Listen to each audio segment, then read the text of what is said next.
premier mensonge, c'est que Jésus n'est pas Dieu. Ils enseignent que Jésus est Michel l'archange. La Bible affirme pourtant que Jésus est Dieu. Nous connaissons tous le passage de Jean 1:1. Au commencement était la parole était avec Dieu, la parole était Dieu.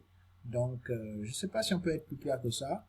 Bon, dans une vaine tentative de se soulager leur conscience complètement pervertie, ils ont dû changer le D majuscule en D minuscule.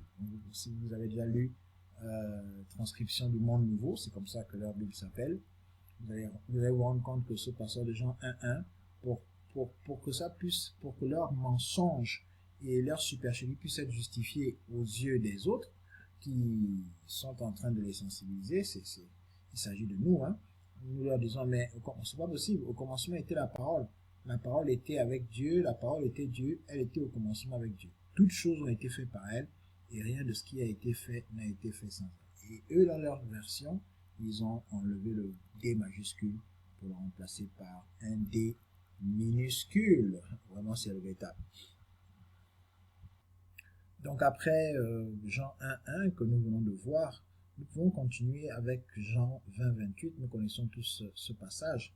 C'est tout simplement l'histoire de Thomas, hein, qui avait dit précédemment, avant qu'il ne voie le Seigneur ressuscité, que si je ne mets pas mon doigt, hein, si je ne vois pas les trous et tout ça, et finalement quand Jésus lui apparaît, Thomas lui répondit, mon Seigneur et mon Dieu, avec des majuscules. Jésus lui dit, parce que tu m'as vu, tu as cru, heureux ceux qui n'ont pas vu et qui ont cru.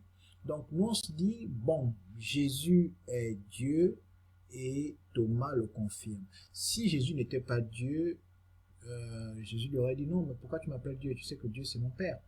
D'accord, moi je suis un homme comme toi. D'accord, Jésus ne le reprend pas, ne le blâme pas, ne le châtie pas. Jésus n'a pas sorti la chicotte comme il l'a fait pour les vendeurs au temple. D'accord, et il ne lui fait pas une leçon de morale comme il l'a fait pour comment il s'appelle, Nicodème, qui est venu le voir le soir. Mais tu es un docteur de la loi et tu ne connais pas ces choses. Non, il ne fait pas ça.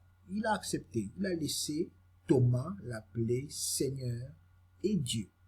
Alors, c'est sûr, je n'ai pas une Bible de témoins de Jéhovah sous les yeux, mais c'est sûr que là-bas aussi, ils ont dû changer en petit D pour essayer de soulager leur conscience. Donc, en fait, mes chers amis témoins de Jéhovah, si vous suivez cette vidéo, en continuant à suivre Russell, vous aurez un problème.